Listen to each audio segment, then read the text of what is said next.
পাকিস্তান সেনাবাহিনী সেই যে হত্যাযজ্ঞ করেছিল তার জন্য আজ পর্যন্ত কিন্তু ক্ষমা চায় নাই। গণহত্যা করেছিল, লক্ষ লক্ষ মানুষকে হত্যা করেছিল, তার জন্য পাকিস্তান এখন পর্যন্ত কিন্তু বাংলাদেশের কাছে ক্ষমা প্রার্থনা করে নাই। বন্ধুগণের কথাগুলো কেন বলছি?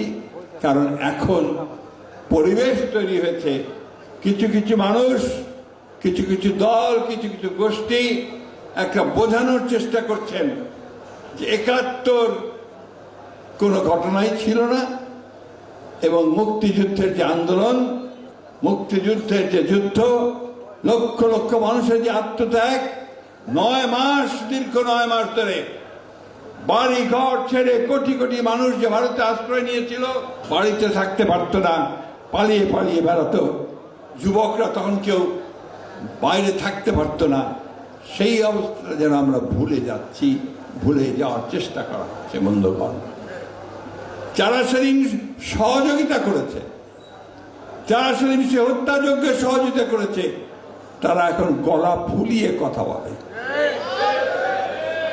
আমি কারো নাম বলতে চাই না, বলতেও চাই না, তিক্ততাও সৃষ্টি করতে চাই না। ইতিহাস ইতিহাসই, ইতিহাস কেউ বিকৃত করতে পারবে না।